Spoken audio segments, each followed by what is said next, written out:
जय श्री कृष्णा। आज हम आपके लिए लेकर आए हैं भक्त और भगवान से जुड़ी एक सच्ची घटना पर आधारित एक आध्यात्मिक कहानी। आज की कथा है विष्णु भक्त की, जिसकी माता और पिता की भक्ति से प्रसन्न होकर तीनों जगत के नारायण हमेशा हमेशा के लिए साथ रहने को तैयार हो गए। आओ जानते हैं कि श्री हरि विठल जी कौन हैं और क्या है उनकी कथा। प्रत्येक वर्ष देवशयनी एकादशी के मौके पर पंढरपुर में लाखों लोग भगवान विठल जी की महापूजा देखने के लिए इकट्ठा होते हैं। पंढरपुर की यात्रा आषाढ़ में तथा कार्तिक शुक्ल एकादशी को होती है। कौन है हरि विठल जी? महाराष्ट्र के पंढरपुर में भगवान श्री कृष्ण जी का प्रसिद्ध मंदिर है। यहाँ श्री कृष्ण जी श्री हरि विठल जी के रूप में विराजमान हैं और उनके साथ लक्ष्मी जी अवतार माता रुक्मिणी जी की भी पूजा होती है। चलिए शुरू करते हैं विठल जी रूप की कथा। बहुत समय पहले की बात है। पुंडलिक नाम के एक व्यक्ति थे जो विष्णु भगवान की पूजा करते थे और दांडीवन नामक एक जंगल में अपने माता पिता के साथ ही रहा करते थे। वह विष्णु भगवान के भक्त होने के साथ साथ एक बहुत अच्छे पुत्र भी थे जो अपने माता पिता का बहुत ख्याल रखते थे। पर जब उनका विवाह हो गया तब उसने अपने माता पिता को अनदेखा करना शुरू कर दिया और पत्नी पर उसका ध्यान ज्यादा केंद्रित रहने लगा। पुत्र के दुर्व्यवहार से शिथिल होकर माता पिता तीर्थ यात्रा पर काशी पैदल निकल पड़े। जब पुंडलिक और उसकी पत्नी को पता चला तो उन दोनों ने भी तीर्थ स्थान पर जाने का फैसला किया। तीर्थ स्थान पर पहुंचने के बाद उसकी भेंट माता पिता से होती है, जिनसे वह अपने घोड़ों की सेवा तथा अन्य कार्य करने को कहता है, जिससे वह बहुत अप्रसन्न होते हैं। जब भी रात को काफिला रुकता तो पुंडलिक उनसे कठिन कार्य करवाते थे। एक दिन काफिला भारत के कुकुट स्वामी के आश्रम पहुंचा, जो कि एक समय में अपनी विचारशीलता के लिए उत्कृष्ट था। लंबी यात्रा के चलते यात्री काफी थक गए थे, तो उन्होंने सोचा कि क्यों न 2 रातें कुकुट स्वामी के आश्रम में बिता ली जाए। सब लोग रात को वहीं ठहर गए।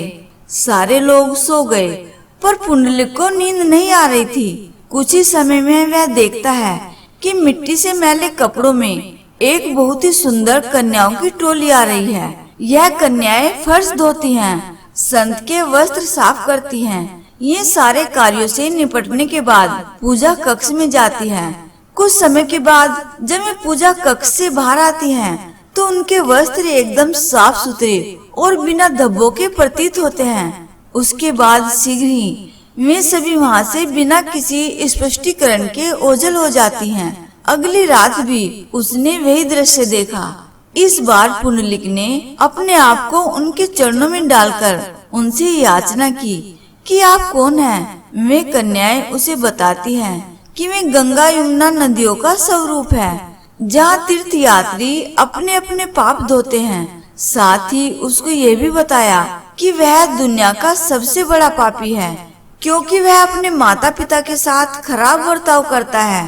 उनकी टिप्पणी से पुंडलिक दंग रह गया और उसके बाद उसमें परिवर्तनकारी बदलाव आ गया और वह एक बार फिर से एक समर्पित पुत्र बन जाता है और अपने माता पिता को लेकर वापस दांडीवन जंगल में पहुंच जाता है तथा आजीवन उनकी सेवा करता है। उनकी इस भक्ति से प्रसन्न होकर एक दिन श्री कृष्ण रुक्मिणी के साथ द्वार पर प्रकट हो गए। तब प्रभु ने उन्हें स्नेह से पुकार कर कहा, पुंडलिक, हम तुम्हारा आतिथ्य ग्रहण करने आए हैं। उस वक्त पुंडलिक अपने पिता के पैर दबा रहे थे और उनकी पीठ द्वार की ओर थी। पुंडलिक ने कहा, भगवान, मेरे पिताजी शयन कर रहे हैं।